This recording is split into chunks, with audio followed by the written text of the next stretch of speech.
The huge metal doors of the Galactic Council chamber opened with a loud sound. Kong Dae-ho walked inside with his team. His black suit was perfect, and his face showed no fear. Behind him, Park Soo-jin carried a data pad with important papers. Yoon Tae-woo looked around the room like a soldier checking for danger. The chamber was very big. It had 7 high seats arranged in a circle. Each seat was made for a different alien race. The humans had to stand in the middle, looking up at the aliens like children, asking for permission from adults. "The humans have come again," said the hegemon. He was the leader of the reptile-like saurians. His voice was cold and mean. His yellow eyes looked down at the humans with hate. "We hope you have thought about our offer." Kong Dae-ho did not move. He had been to many meetings like this. Each time, the aliens acted like they were gods, and humans were insects. "Today would be different. We have thought about it," Kong Dae-ho said. His voice was calm and strong. "We have an answer for you."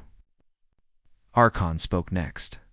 She was made of living crystal that changed colors when she talked. "Good, we knew you would see reason. Humans are young and need guidance. We have ruled the galaxy for thousands of years. We know what is best." Park Soo-jin whispered something. To Kong Dae-ho, he nodded, but kept looking at the aliens. "Tell us your answer," said the Vorthan representative. The Vorthans looked like giant spiders with too many eyes. "Do you accept our protection? Do you agree to follow our rules?" The other alien races waited to hear. There was the ethereal, who looked like a cloud of gas with a face. The Titan, who was made of living metal and was very tall. The Nexari, who had blue skin and 3 arms. And the Krillian, who looked like a giant worm with small arms. All of them had been ruling the galaxy for a very long time. They had technology that could destroy planets. They had ships that could travel faster than light. They had weapons that could kill millions of people in seconds. But they had never met humans before 50 years ago.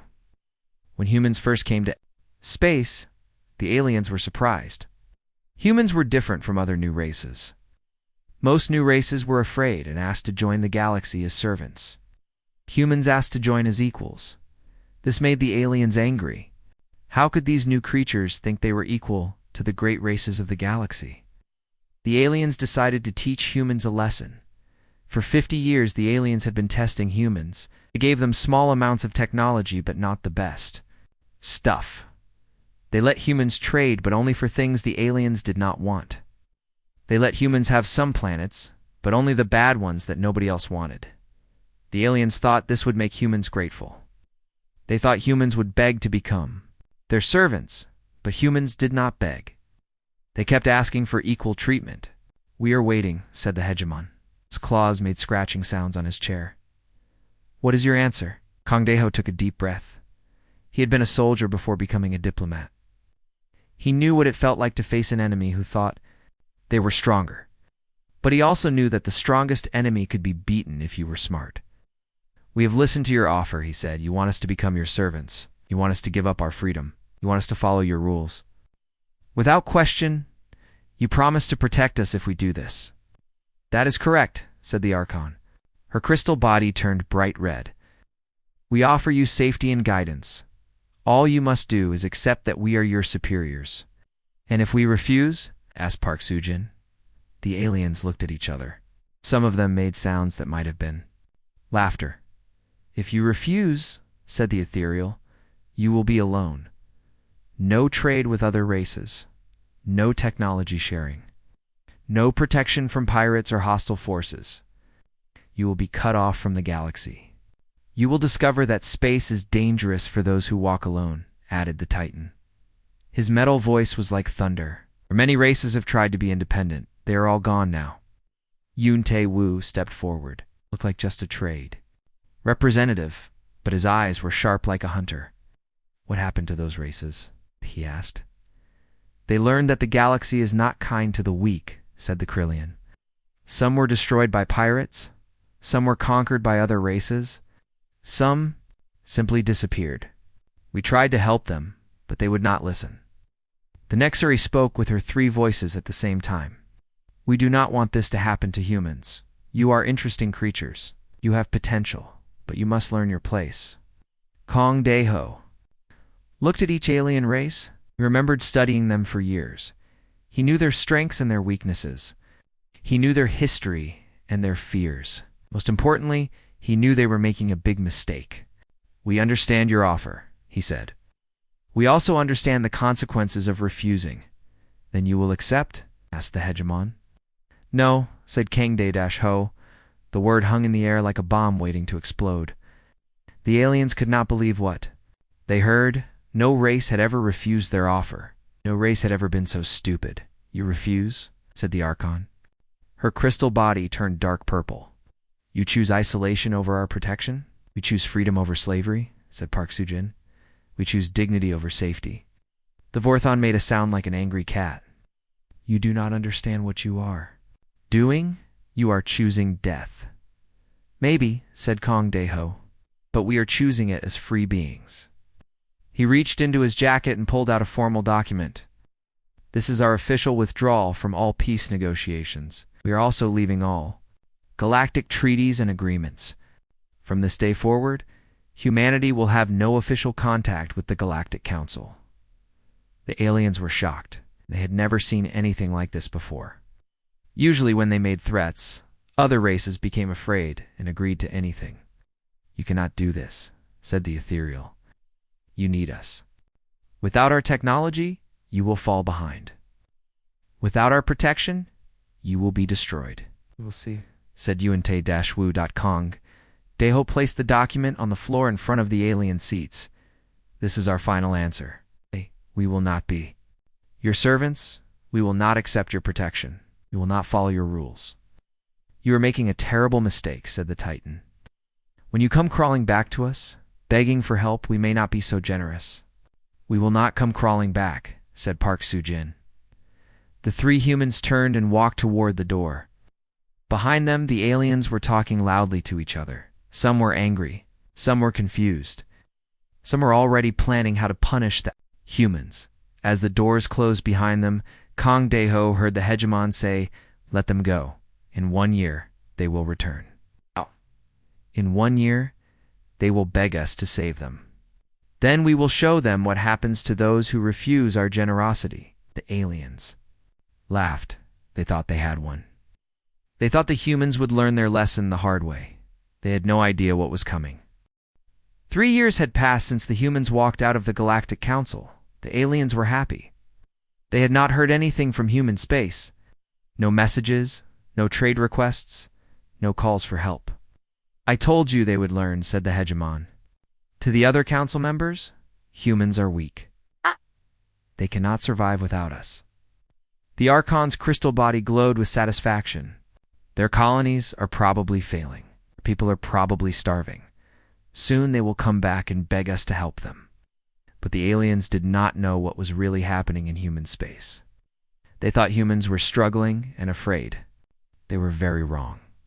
On the planet New Sol, Lee Haeonsu stood in front of a huge window. He could see thousands of workers building new factories. Giant machines were making metal and concrete. Ships were flying back and forth, bringing materials. "From other worlds? How many new facilities are online?" he asked his assistant. 47 this month, she replied. "Production is up 300% from last year." Lee Haeonsu was the director of Human Defense Initiative. His job was to make sure humanity could survive without alien help. For 3 years, he had been working day and night to build what humans needed. The aliens had always given humans old technology. They gave them weak weapons and slow ships. They said it was to help humans learn gradually. But really, they wanted to keep humans weak and dependent. Now humans were free to build their own technology, and they were very good at it. On the research station floating near Jupiter, Kim Nari looked at the test results on her screen. She smiled. The new engine design was working perfectly. It was faster than anything the aliens had ever given humans. "Run the test again," she told her team. "I want to be sure." Kim Nari was the chief of Advanced Research Division. She had been studying alien technology for 20 years. She knew how it worked and how to make it better. The aliens thought their technology was perfect. They never tried to improve it.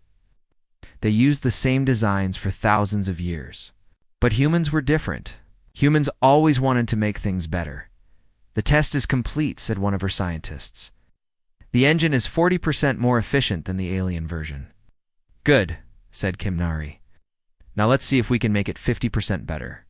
Far away, in a secret base hidden in an asteroid field, Admiral Choi Min-ho watched his ships practice battle formations. The ships moved like dancers, fast and graceful. They were nothing like the heavy, slow alien ships. Begin attack pattern. 7, he said into his communicator. The ships spread out and disappeared. They had new stealth technology that made them invisible to alien sensors. The aliens would never see them coming. Choi Min-ho had been a pilot in the old days when humans had to use alien ships. Those ships were big and clumsy. They were easy to hit and hard to control. But these new human ships were different. They were small, fast, and deadly. Pattern complete, Admiral, said his communications officer. All ships performed perfectly. Excellent, said Choi Min-ho. Tell the captains to prepare for advanced training. We need to be ready for anything. Back on Earth, in the old United Nations building, the human leaders were meeting. They had been meeting like this every month for 3 years. They had big plans, and those plans were working. The colonies are now self-sufficient, reported the colonial administrator. They can produce their own food, water, and air. They don't need anything from alien worlds. What about defense? Asked the president. Every colony now has its own defense force, said the military commander. They have weapons, shields, and early warning systems. Any alien ship that tries to attack will be in for a surprise. The president nodded. She remembered the day the humans had walked out of the Galactic Council. Many people had been afraid. They thought the aliens would attack immediately. They thought humanity would be destroyed, but the aliens had done nothing. They were too proud to attack right away. They wanted humans to suffer slowly and come back begging for help. This had given humans time to prepare, and humans had used that time very well. What about the secret projects? Asked the president. The science minister smiled. Project Ghost is complete. We now have ships that can travel anywhere in the galaxy without being detected. Project Thunder is ready for testing. Our new weapons are more powerful than anything the aliens have. And Project Unity? Asked the president. We have made contact with 17 different species that the aliens control, said the diplomatic minister. Many of them are not happy with alien rule. They're willing to help us when the time comes. The president looked around the room. 3 years ago, these people had been afraid and uncertain. Now, they were confident and ready for anything. The aliens think we are weak and afraid, she said. They think we are hiding in our holes, waiting for them to rescue us. You've no idea what we have been doing. Meanwhile, in the Galactic Council chambers, the aliens were having their own meeting. But their meeting was not going well. The Corvin sector is rebelling again, reported the Vorthan. They say our taxes are too high. The mining colonies are refusing to work, said the Nexari. They want better living conditions. Pirates are attacking our trade routes, added. The ethereal, we don't have enough ships to protect everything. The hegemon was getting angry. These problems started after the humans left. Before that, the galaxy was peaceful. The humans were good traders, admitted the Titan. They made things we needed. Without their goods, many colonies are unhappy. The Archon's crystal body turned dark red. We don't need the humans. We ruled the galaxy for thousands of years before they came, but the humans brought new ideas, said the Krillian. They traded with everyone. They helped solve problems between different races. They were useful, agreed the Vorthan. Maybe we should try to contact them. No, shouted the hegemon. They refused our generous offer. They chose isolation. Let them suffer for their pride. But the aliens were starting to worry. The galaxy was becoming harder to control. Without human trade and diplomacy, old conflicts were starting again. Resources were becoming scarce. Some alien races were starting to fight each other. The aliens had made a mistake, but they were too proud to admit it. They thought they could control the galaxy without human help, thought humans were not important. They were about to learn how wrong they were. Back on New Sol, Lee Hyun-soo received a message from Admiral Choi Min-ho. The message was short but important. All fleets ready, all colonies prepared, all projects complete, waiting for orders. I enthused, smiled. The aliens had given humans 3 years to prepare. 3 years to build and plan and train. 3 years to get ready for what was coming. The aliens thought humans were hiding and afraid. Soon they would learn the truth. Humans had not been hiding. They had been preparing for war, and they were ready. The alien war fleet moved through space like a giant metal snake. 200 ships traveled together toward human space. The fleet was led by Commander Zethkar, a proud Saurian warrior who had never lost a battle. How much longer until we reach the human border? He asked his navigation officer. 3 hours, Commander, came the reply. The humans should see us coming on their sensors soon. Zethkar smiled, showing his sharp teeth. Good. When they see our fleet, they will surrender immediately. Then we can end this foolish rebellion. The Galactic Council had finally decided to act. The galaxy was becoming harder to control without human trade and diplomacy. Rebellions were starting on many worlds. Pirates were attacking trade routes. The aliens needed to bring humans back under their control.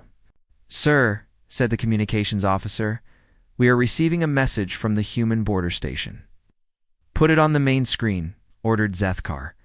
A human face appeared on the screen. It was Captain Ru Jae-soon, commander of the border defense station. He looked calm and relaxed, like he was talking to an old friend. Alien fleet, you are entering human space without permission, Ru Jae-soon said. Please state your business. Zethkar laughed. Human, I am Commander Zethkar of the Galactic Council Defense Force. We are here to restore order to this sector. Surrender now, and we will not hurt your people. I'm afraid I can't do that, replied Ru Jae-soon. You're not welcome here. Please turn around and go back where you came from. You cannot be serious, said Zethkar. You have one small station. Oh. We have 200 warships. Surrender now, or we will destroy you.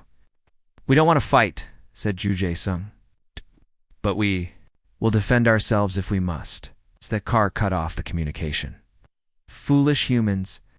They think they can fight us with their primitive technology. Prepare all weapons. We'll destroy their station and then move on to their colonies. But as the alien fleet moved closer, something strange happened. Their sensors started showing confusing readings. Ships appeared and disappeared on their screens. The readings made no sense. What is wrong with our sensors? Demanded Zethkar. I don't know, sir, said the sensor officer. The readings are all mixed up. I can't tell what's real and what's not. Suddenly, the space around the alien fleet filled with human ships. They seemed to appear out of nowhere like ghosts becoming solid. The alien officers stared in shock. Did they come from? Shouted Zethkar. I don't know, sir, stammered the sensor officer. They weren't there a moment ago. The human ships were unlike anything the aliens had ever seen. They were small and fast, with smooth curved surfaces. They moved like living things, dancing around the heavy alien ships. Open fire, ordered Zethkar. Destroy them all. The alien ships began shooting their energy weapons. Bright beams of light filled the space between the two fleets. But the human ships were too fast, dodged and weaved, avoiding most of the shots. When the energy beams did hit human ships, something unexpected happened. The beams seemed to bounce off or disappear. The human ships had shields that worked differently from alien technology. Sir, our weapons are not working, reported the weapons officer. The human shields are absorbing our energy. That's impossible, said Zethkar. Our weapons can destroy any ship in the galaxy. Oh. Then the human ships began to fight back. But they didn't use energy weapons like the aliens expected. Instead, they fired solid metal projectiles at incredible speeds.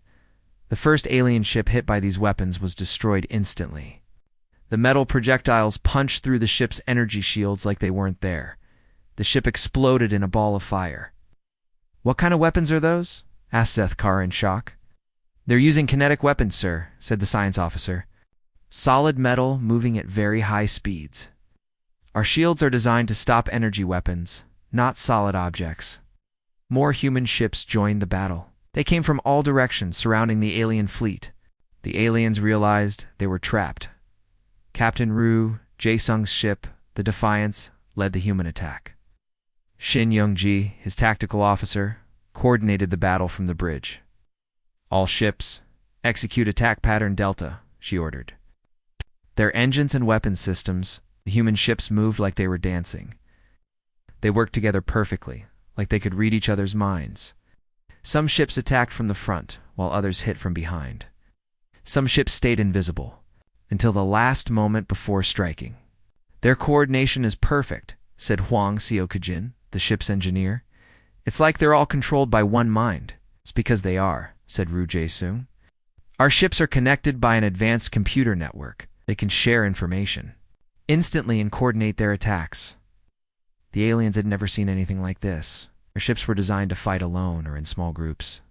They couldn't work together the way human ships did. Sir, we've lost 30 ships, reported Zethkar's communications officer. The humans are destroying us. How is this possible?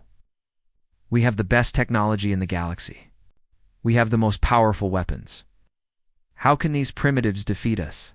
Sir, I'm detecting something else, said the sensor officer. Human ships are learning. They're adapting to our tactics in real time. It was true. The human ships had artificial intelligence systems that could analyze alien weapons and tactics. During the battle, each time the aliens tried a new attack, the human computers figured out how to counter it. Sir, recommend we retreat, said the first officer, taking heavy losses. No, shouted Zethkar. We cannot retreat from primitives. All ships, ramming speed, will destroy them with our bare hulls.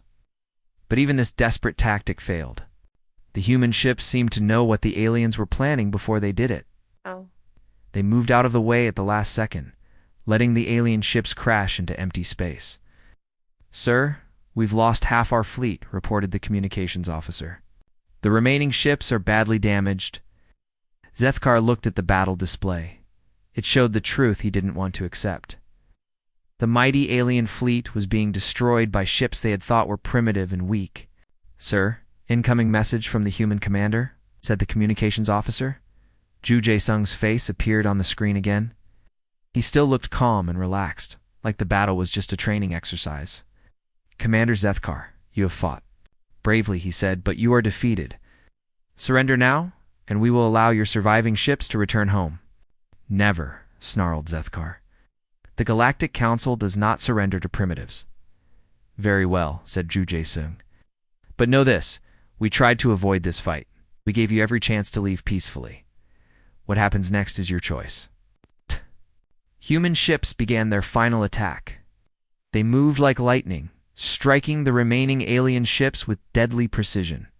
One by one, the alien ships were destroyed or disabled. Zethkar watched his fleet die around him.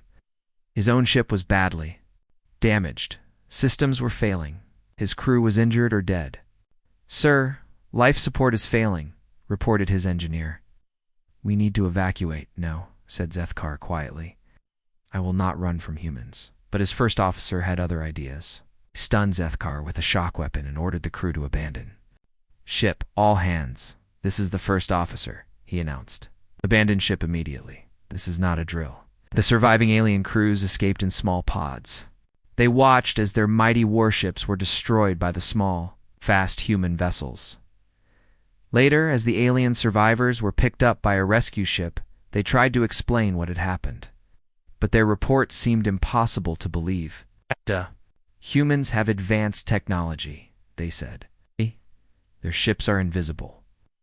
Their weapons go through our shields. Their computers think faster than we do.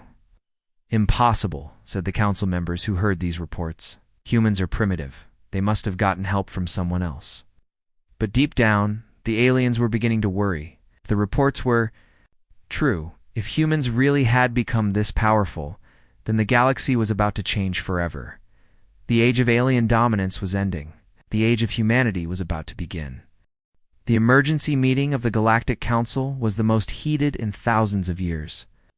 The 7 alien races sat in their high chairs, but they were not calm like before. They were angry and afraid. This is impossible, shouted the hegemon, his claws scratching deep marks in his chair. 200 ships destroyed by primitives. The survivors must be lying. The Archon's crystal body flashed angry red colors. The humans must have gotten help from someone else.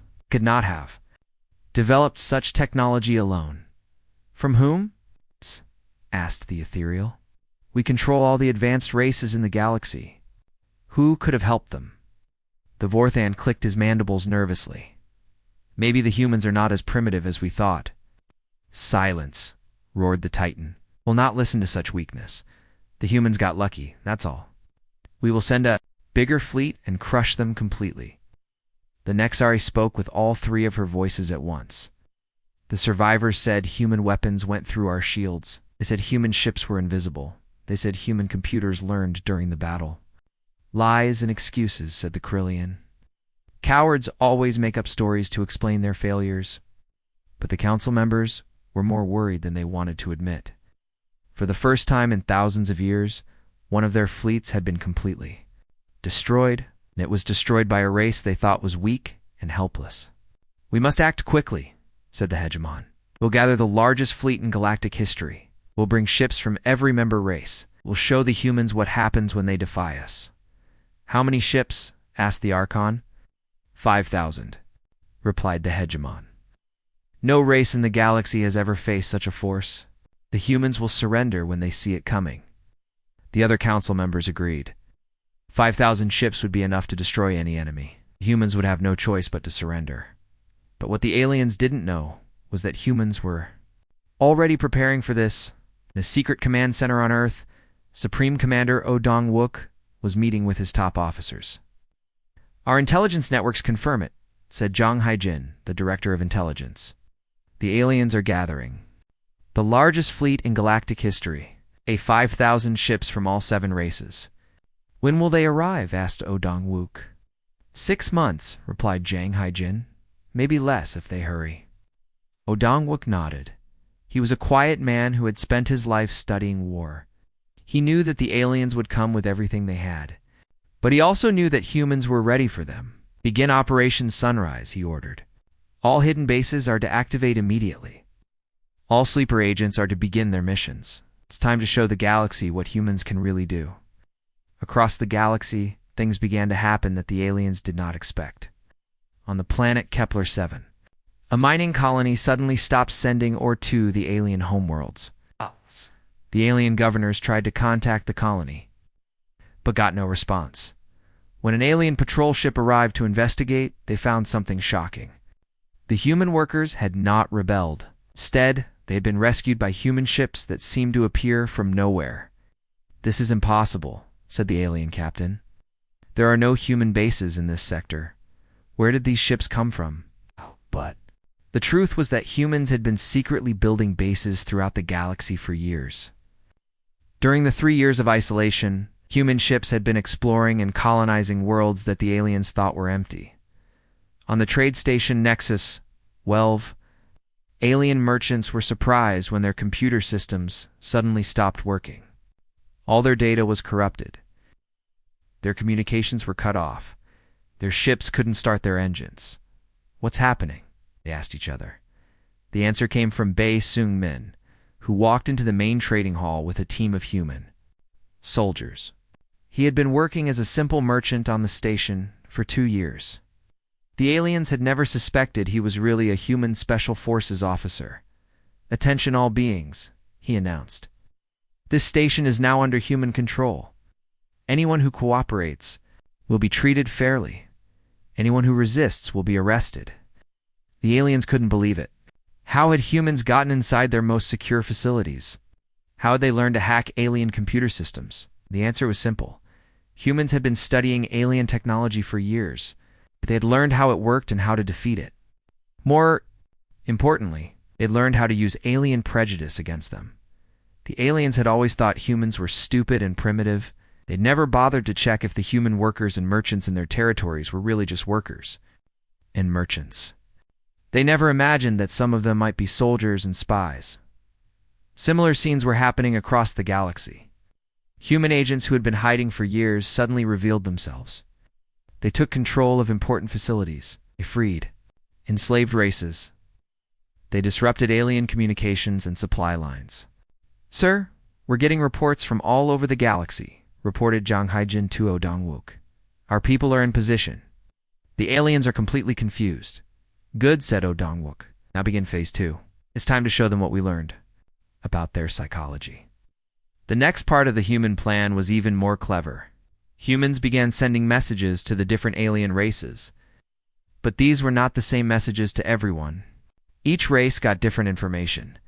The Saurians received messages saying that the Vorthons were planning to betray them. The Vorthons got messages saying the Saurians wanted to keep all the good planets for themselves. The Nexari heard that. The other races were planning to exclude them from the victory celebrations. This is Zhang Haijin's masterpiece, Dongwook explained to his officers. She studied alien psychology for 20 years. She knows exactly what each race fears and hates about the others. The psychological warfare worked perfectly. The alien races had been working together for thousands of years, but they had never really trusted each other. Each race thought they were superior to the others. Each race wanted to be the one in charge. When the human messages started arriving, the aliens began to suspect each other. The hegemon wondered if the Archon was really loyal to the Alliance.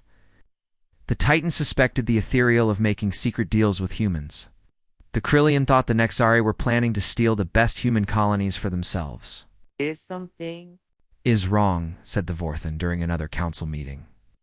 My intelligence officers think the Saurians are hiding something from us. The Saurians, said the hegemon. We suspect you of making secret contacts with human agents. That's ridiculous, said the Archon. But I have heard rumors that the Titans are planning to take control of the Alliance. Lies, thundered the Titan. The Ethereals are the ones who cannot be trusted. As the alien races argued with each other, their military preparations began to suffer. Ships that were supposed to work together stayed in separate groups. Commanders refused to share information with officers from other races. Supply convoys were delayed because different races couldn't agree on routes. Meanwhile, human forces were getting stronger every day. More hidden bases came online. More ships joined the human fleet. More alien facilities were captured by human agents. The aliens are doing exactly what we expected, reported Zhang Haijin. They're so busy fighting with each other that they're not paying attention to us. How long until their fleet is ready? Asked Dongwook. They keep delaying, replied Zhang Haijin. First they said 6 months, then 8 months. Now they're saying maybe a year. They can't agree on anything. Dongwook smiled. This was exactly what he had hoped for. The aliens were so arrogant that they couldn't imagine humans being smart enough to manipulate them. They thought they were arguing because of their own suspicions. They never considered that humans might be causing the problems. Begin phase 3, ordered Dongwook. It's time to start liberating the oppressed races. The final part of the human plan was the most ambitious. For thousands of years, the 7 alien races had controlled many smaller, weaker species. These oppressed races were forced to work as slaves, to give up their resources, to follow alien rules. But humans had been secretly contacting these oppressed races for years. They'd been offering them something the aliens never did: freedom and equality. People of Zatnine, said the human message that was broadcast to the mining world. You do not have to be slaves anymore. We are here to help you. Rise up and take control of your own world. The response was immediate and overwhelming. On dozens of worlds, oppressed races began to rebel against their alien masters. They used weapons and equipment that humans had secretly provided. They followed battle plans that human advisors had taught them. The aliens were shocked. They had never seen anything like this. Multiple rebellions happening at the same time across the galaxy. Oppressed races working together with humans. Their perfect order was falling apart. This is impossible, said the hegemon. These races have been loyal for thousands of years. Why are they rebelling now? Because humans are giving them hope, said the Archon. Hope that they can be free. The alien races realized they had made a terrible mistake. They had thought humans were just another primitive race that could be controlled and dominated. They had never imagined that humans would be smart enough to turn the galaxy against them. We must act now, said the Titan. Send the fleet immediately. Even if it's not ready. We cannot let this rebellion spread. But it was too late. The human plan was working perfectly. The alien alliance was falling apart. The oppressed races were rising up, and the human fleet was ready for the final battle. The age of alien dominance was ending. The age of human freedom was about to begin. The final battle began at dawn on the planet Kepler Prime, the alien coalition fleet. Reduced to 3,000 ships due to their internal fighting, faced the human liberation force. But this was not the same kind of battle the galaxy had ever seen before. Song Woo-jin stood on the bridge of the human flagship New Dawn. He was the field commander of the liberation forces, a soldier who had started as a simple private and worked his way up through pure skill and courage. "All ships report ready," said his communications officer. "The alien fleet is approaching fast." "Good," said Song Woo-jin. "Let them come. Today we end their tyranny forever." But this battle would be different from the first one. The humans were not just fighting to defend themselves anymore. They were fighting to free the entire galaxy from alien control. Behind the human fleet, ships from dozens of different species waited for their chance to join the fight. These were the races that had been enslaved by the aliens for thousands of years. Now they had a chance to win their freedom. "Sir, the alien fleet is in weapons range," reported the tactical officer. "All ships begin attack pattern Omega," ordered Song Woo-jin. "Show them what freedom looks like." The human ships moved forward like a wave of metal and energy. But they were not alone. With them flew ships from the Zalani, who had been mining slaves for the Saurians. Ships from the Mokari, who had been forced to build alien weapons. Ships from the Parvani, who had been used as translators and servants. The alien commander, Admiral Kethrin of the Vorthan, watched in horror as his enemies approached. He had expected to fight only humans. He had not expected to face half the galaxy. "Where did all these ships come from?" he demanded. "Sir, they appear to be from the slave races," reported his intelligence officer. "But that's impossible. Slave races don't have warships." "They do now," said Kethrin grimly. "The humans must have armed them." The first clash was devastating for the aliens. Human ships used their superior technology and tactics, while the freed races fought with the fury of beings who had been oppressed for thousands of years. Lim Soo-young, who had once been a scientist studying alien biology, was now a war strategist.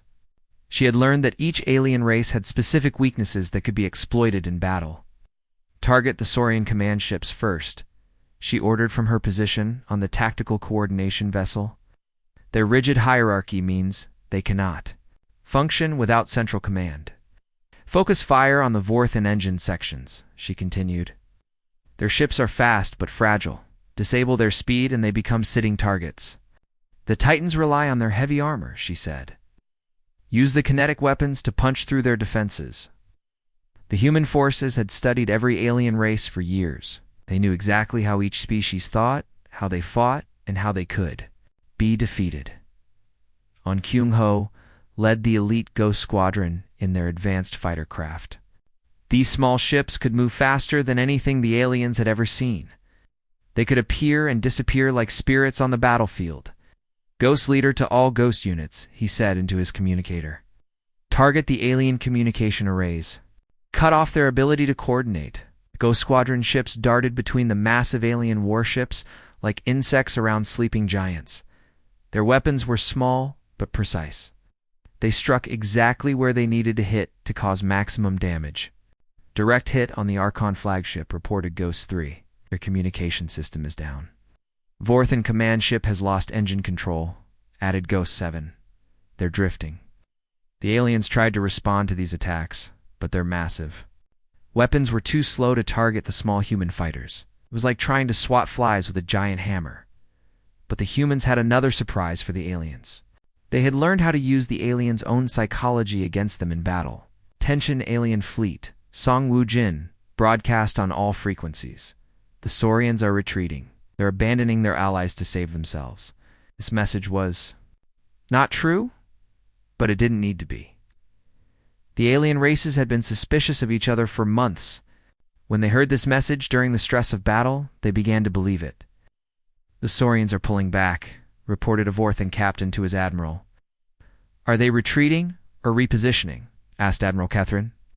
I'm not sure, sir, replied the captain. Typical Saurian cowardice, muttered the admiral. They want us to take the losses while they claim the victory. Similar conversations were happening throughout the alien fleet. Each race began to suspect that the others were not fighting as hard as they should. Each race began to hold back their own forces to avoid taking heavy losses. Meanwhile, the human-led Liberation Fleet fought with perfect coordination.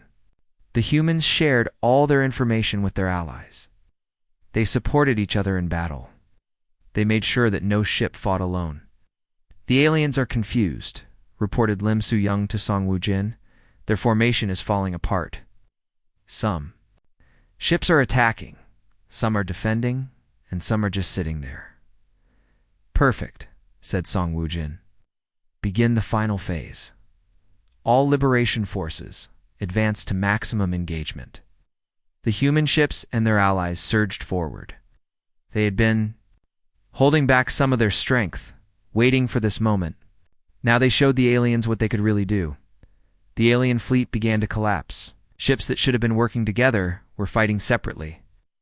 Commanders who should have been sharing information were keeping secrets from each other. The great alien alliance was destroying itself.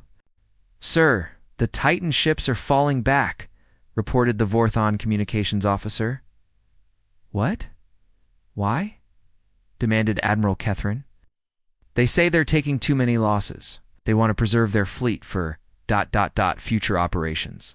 Admiral Kethrin realized what was happening. The alien alliance was falling apart in the middle of the battle. Each race was thinking only of itself. All Vorthon ships begin withdrawal, he ordered. We cannot win this battle if our allies abandon us. Sir, the ethereal ships are also pulling back, reported another officer. The Nexari are requesting permission to retreat, added a third.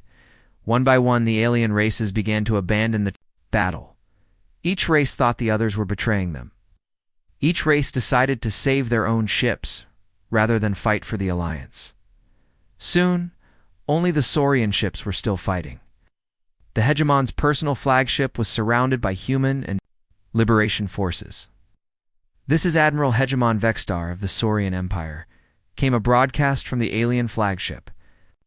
I demand to speak with the human commander. Song Woo-jin's face appeared on the screen.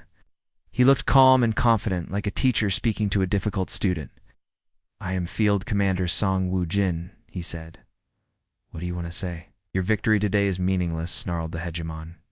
You may have won this battle, but you cannot control the galaxy. You are still just primitives playing with stolen technology. We're not trying to control the galaxy, replied Song Woo-jin. We're trying to free it. Free it for what? Chaos. War. The weak races cannot govern themselves. They need strong leadership. They need fair leadership, said Song Woo-jin. They need to be treated as equals, not slaves. Equality is a myth, said the Hegemon. There are always rulers and ruled. If not us, then you.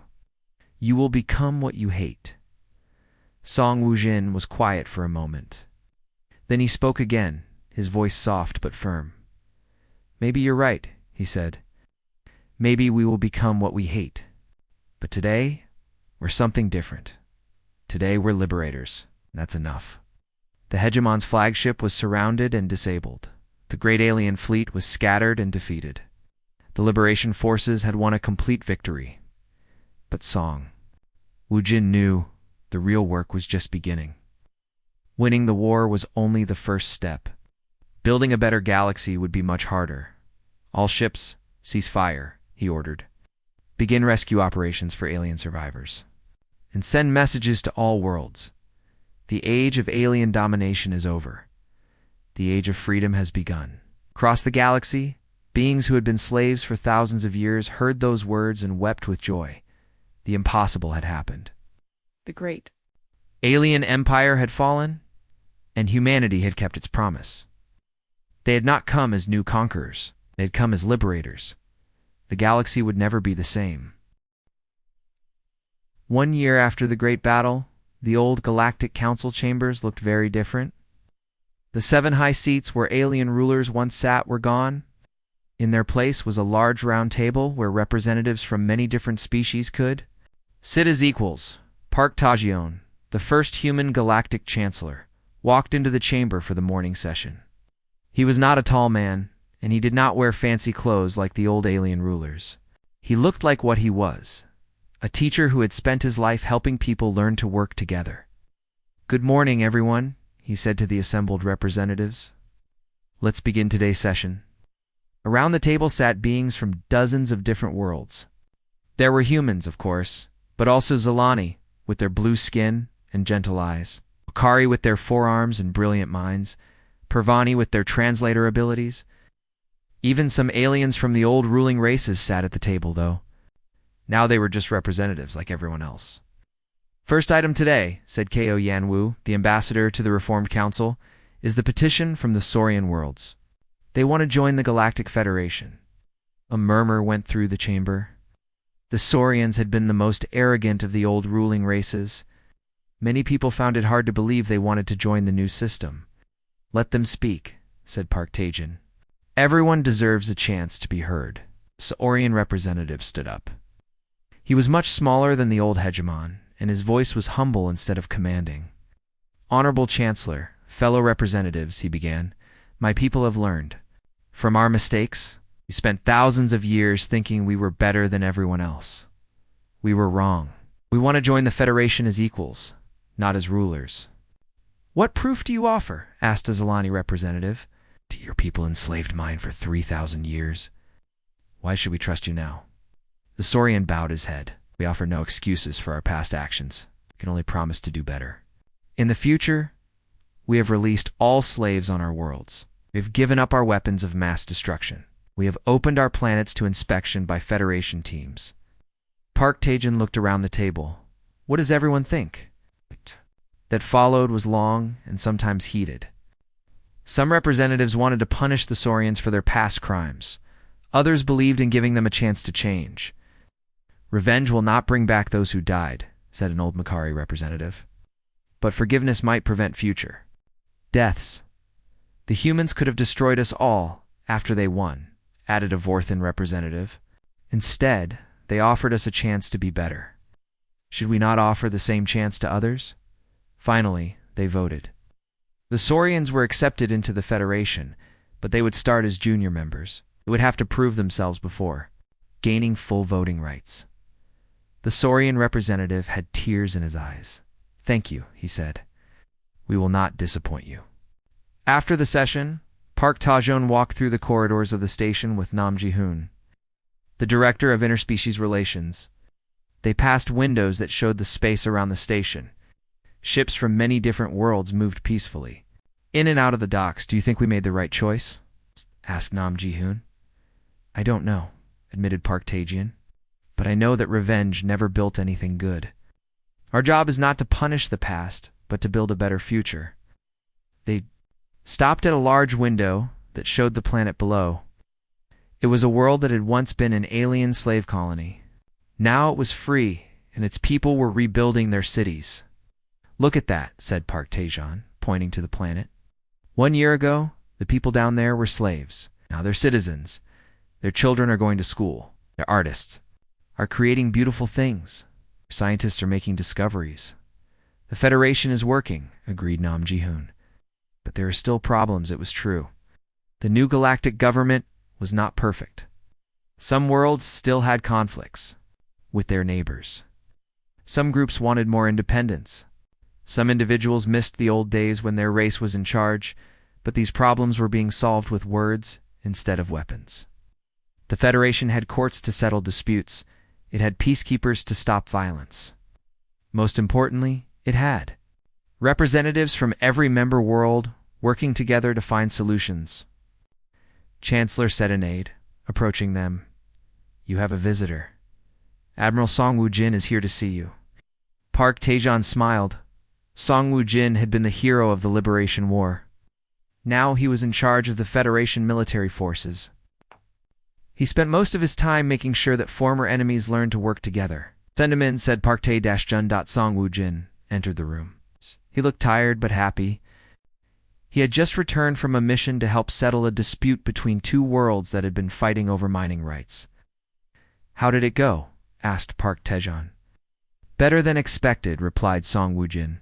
Corvin and Deltani have agreed to share the mining profits equally. They're also going to work together on an environmental protection plan. That's wonderful news, said Nam Ji-hoon. 6 months ago, they were ready to go to war over those mines. People can change, said Song Woo-jin. Sometimes they just need someone to show them how. They talked about other projects happening. Across the galaxy, new schools were being built on worlds that had never had education for everyone. Medical teams were helping species that had been denied proper health care. Trade routes were opening between worlds that had never been allowed to trade before. There's something else, said Song Woo-jin. We've received a message from the Outer Rim. There's a new species there that wants to make contact. They call themselves the Andorians. What do we know about them? Asked Park Tae-jan. Not much. They seem peaceful. They've been watching our broadcasts and want to learn more about the Federation. Send a diplomatic mission, said Park Tae-jan. Make sure they know they're welcome to join if they want to. This was how the Federation worked. Instead of conquering new species or forcing them to submit, they invited them to join as equals. Some accepted.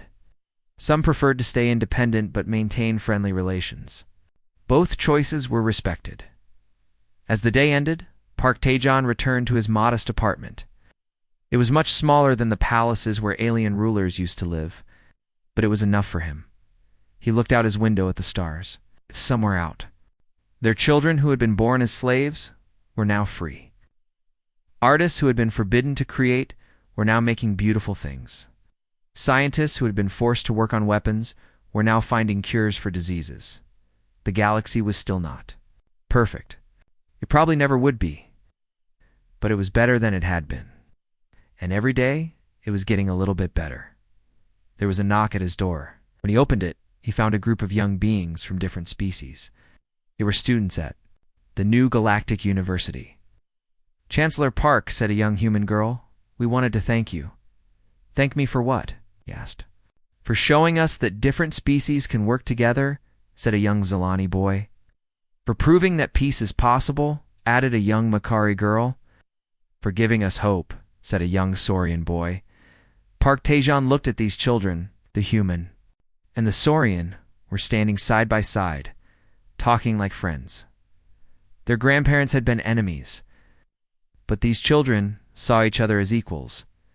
You don't need to thank me, he said. You are the future. You are the proof that we made the right choice. After the children left, Park Tae-jan sat down at his desk to write his daily report. He wrote about the day's successes and challenges. He wrote about the new species that wanted to join the Federation. He wrote about the problems that still needed to be solved. But mostly, he wrote about hope. Hope that the galaxy could be a place where everyone was treated fairly. Hope that different species could learn from each other instead of fighting. Hope that the mistakes of the past would not be repeated. The old alien empire had ruled through fear and force. They had controlled the galaxy by making everyone afraid of them. But their empire had fallen because fear is not a strong foundation. The Federation was built on something different. It was built on the idea that everyone deserved respect and dignity. It was built on the belief that working together was better than fighting alone. It was built on hope, and hope, as humanity had proven, was stronger than fear. The stars shone down on a galaxy that was finally free. It was not perfect. It would never be perfect. But it was better than it had been, and that was enough. The age of alien domination was over forever. The age of equality and cooperation had begun. The humans had kept their promise. They had not become new conquerors. They had become something better. They had become liberators. The galaxy was grateful.